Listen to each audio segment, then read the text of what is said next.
রেজেপ Tayyip Erdogan জন্ম ২৬ ফেব্রুয়ারি ১৯৫৪ তুরস্কের ১২তম রাষ্ট্রপতি যিনি ২০১৪ সাল থেকে দায়িত্ব পালন করছেন। ২০০১ সালে তিনি একে party justice and development party বা একেপি প্রতিষ্ঠা করেন। প্রতিষ্ঠার অল্প দিনের মধ্যেই দলটি জনসমর্থনের মাধ্যমে ১ নম্বর অবস্থানে চলে আসে। দলটি ১৯৮৪ সালের পর প্রথমবার তুরস্কের ইতিহাসে একদলীয় দল হিসেবে এবং পরপর ৪ বার সংসদীয় নির্বাচনে বিজয়ী হয়। রাষ্ট্রপতি হবার পূর্ব পর্যন্ত তিনি ক্ষমতাসীন এই দলের সভাপতি ও প্রধান দলনেতা হিসেবে দায়িত্ব পালন করেছেন।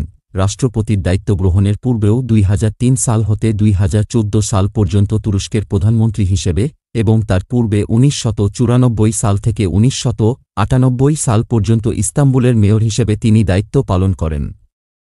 ইউরোপীয় ইউনিয়নের সাথে বাণিজ্যিক প্রবেশাধিকারের চুক্তি, বিগত ১০ বছর ধরে চলাকালীন মুদ্রাস্ফীতি নিয়ন্ত্রণ ও তুর্কি লিরার, তুর্কি মুদ্রা, মূল্য পুনর্নির্ধারণ, সুদের হার কমানো, অতীতে উসমানীয় শাসনাধীন দেশগুলোর সাথে সম্পর্ক উন্নয়ন ও বিশ্বমহলে নেতৃস্থানীয় ও সৌহার্দ্যপূর্ণ রাষ্ট্র হিসেবে প্রতিষ্ঠাপ্রাপ্তিকে মূল লক্ষ্য রেখে বৈদেশিক নীতি গ্রহণ, নব্য উসমানবাদ, বিরোধী বিক্ষোভকারীদের সফলভাবে নিয়ন্ত্রণ প্রভৃতি কারণে বিশ্বমহলে তিনি ব্যাপকভাবে আলোচিত।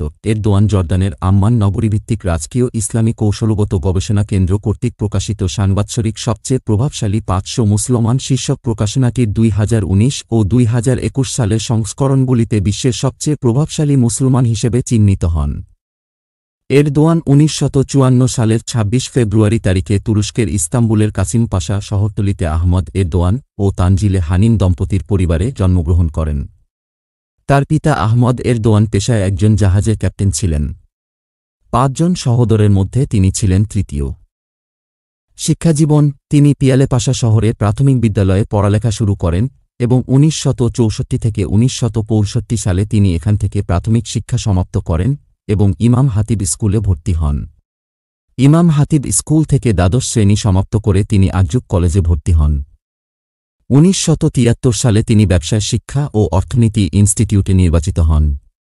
তিনি ১৯৭৭ সালে উত্তীর্ণ হয়ে এখানে পড়ালেখা সমাপ্ত করেন। প্রারম্ভিক জীবন: ইতিহাসবিদ এম হাকান ইয়াবুজের মতে এরদোয়ানের জন্ম বুনেইসু, রিজে এবং পরে তার পরিবার ইস্তাম্বুলের একটি দরিদ্র পাড়া কাসিমপাশায় চলে আসে। এরদোয়ানের পরিবার মূলত জর্জিয়ার একটি অঞ্চল আজ্জারা থেকে এসেছে। এরদোয়ান ২০০৩ সালে বলেন যে তিনি জর্জিয়ান বংশোদ্ভূত এবং তার জন্মস্থান বাতুমিতে। অবশ্য পরে তিনি এটি অস্বীকার করেন। তার পিতা ছিলেন আহমেদ এরদোয়ান এবং মাতা তেনজিল এরদোয়ান। এরদোয়ানের শৈশব কাটে রিজে। সেখানে তার বাবা ছিলেন তুর্কি কোস্ট গার্ডের একজন ক্যাপ্টেন।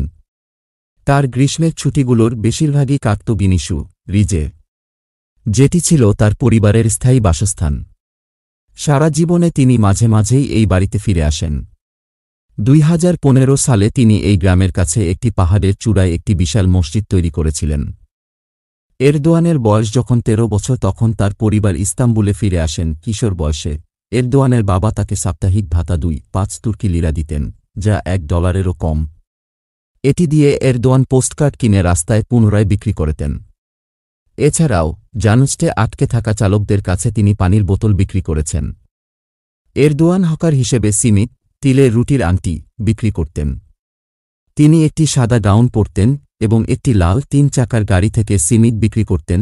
গাড়িটির উপরের অংশ ছিল কাচে ঘেরা। যৌবনেকালে এরদোয়ান একটি স্থানীয় ক্লাবে আধাপেশাদার হিসেবে ফুটবল খেলতেন। ফেনারবাহচে তাকে ক্লাবে নিতে করতে চেয়েছিলেন, কিন্তু তার বাবা তাতে বাধা দেন। যে জেলার স্থানীয় ফুটবল ক্লাবে তিনি বেড়ে উঠেছেন সেটির নামকরণ করা হয়েছে তার নামে। ক্লাবটির বর্তমান নাম কাসিমপাশা এসকে। শিক্ষা: এরদোয়ান ১৯৬৫ সালে কাসিমপাশা পিয়ালে প্রাথমিক বিদ্যালয় থেকে প্রাথমিক শিক্ষা লাভ সম্পন্ন করেন এবং ১৯৭৩ সালে ইমাম হাতিব স্কুল থেকে স্নাতক পাশ করেন।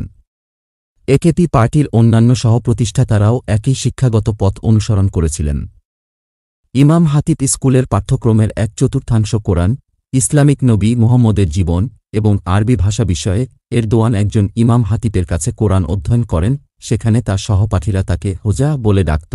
এরদোয়ান জাতীয়তাবাদী ছাত্র গোষ্ঠী ন্যাশনাল তুর্কি স্টুডেন্ট ইউনিয়ন এর একটি সভায় যোগদান করেছিলেন।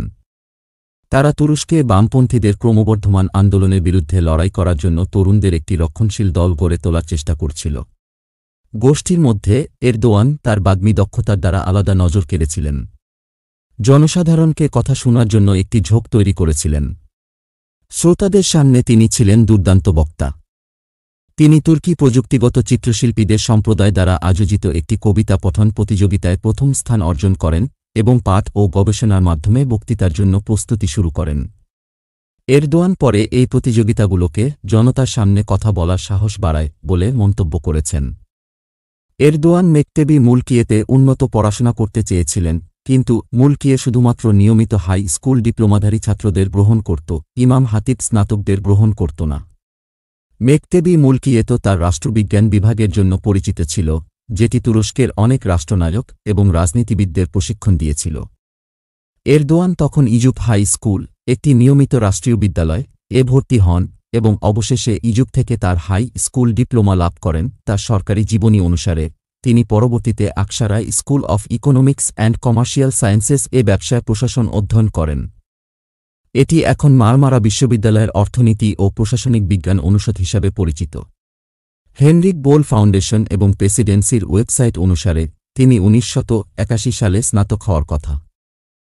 সাধারণ নির্বাচন 2002 সালের নির্বাচন ছিল প্রথম নির্বাচন যেখানে এরদোয়ান দলীয় নেতা হিসেবে অংশগ্রহণ করেছিলেন। পূর্বে সংসদে নির্বাচিত সকল দল সংসদে পুনরায় প্রবেশের জন্য পর্যাপ্ত ভোট জিততে ব্যর্থ হয়েছিল। একেপি জাতীয় ভোটের 33.3% জিতেছে এবং নতুন সরকার গঠন করেছে। সোমবার সকালে তুর্কি স্টক 7% বেশি বেড়েছে। পূর্ববর্তী প্রজন্মের রাজনীতিবিদরা যেমন বাহচেলি এবং পদত্যাগ করেছেন। দ্বিতীয় বৃহত্তম দল সিএইচপি 19.4% ভোট পেয়েছে। প্রায় 2/3 আসন নিয়ে একেপি পার্লামেন্টে ব্যাপক বিজয় লাভ করে। এরদোয়ান প্রধানমন্ত্রী হতে পারেননি কারণ সিআরতে তার বক্তৃতার জন্য বিচার বিভাগ তাকে রাজনীতি থেকে নিষিদ্ধ করেছিল। তার পরিবর্তে গুল প্রধানমন্ত্রী হন। 2002 সালের ডিসেম্বরে ভোটের অনিয়মের কারণে সুপ্রিম ইলেকশন বোর্ড থেকে সাধারণ নির্বাচনের ফলাফল বাতিল করে এবং 9 ফেব্রুয়ারি 2003 জন্য একটি নতুন নির্বাচনের সময় নির্ধারণ করে। এই সময়ের মধ্যে বিরোধী রিপাবলিকান পিপলস পার্টির দ্বারা সম্ভব হওয়া আইনি পরিবর্তনের কারণে দলের নেতা এরদোয়ান সংসদে যোগ দিতে সক্ষম হন। একেপি এরদোয়ানকে পুনর্নির্ধারিত নির্বাচনের জন্য একজন প্রার্থী হিসেবে মনোনয়ন করে, যেটিতে তিনি জয়লাভ করেন। এরপর গুল এই পদ হস্তান্তরের পর তিনি প্রধানমন্ত্রী হন। 14 এপ্রিল 2007 সালে আঙ্কারায় আনুমানিক 3 লক্ষ জন লোক 2007 সালের রাষ্ট্রপতি নির্বাচনে এরদোয়ানের সম্ভাব্য প্রার্থিতার বিরুদ্ধে প্রতিবাদ মিছিল করেছিল। তারা এই ভয়ে মিছিল করেছিল যে তিনি প্রেসিডেন্ট নির্বাচিত হলে তুর্কি রাষ্ট্রের ধর্মনিরপেক্ষ প্রকৃতির পরিবর্তন করবেন। এরদোয়ান 24 এপ্রিল 2007 সালে ঘোষণা করেন যে পার্টি রাষ্ট্রপতি নির্বাচনে একেপি প্রার্থী হিসাবে আবদুল্লাহ গুলকে মনোনীত করেছে। পরবর্তী কয়েক সপ্তাহ ধরে বিক্ষোভ চলতে থাকে।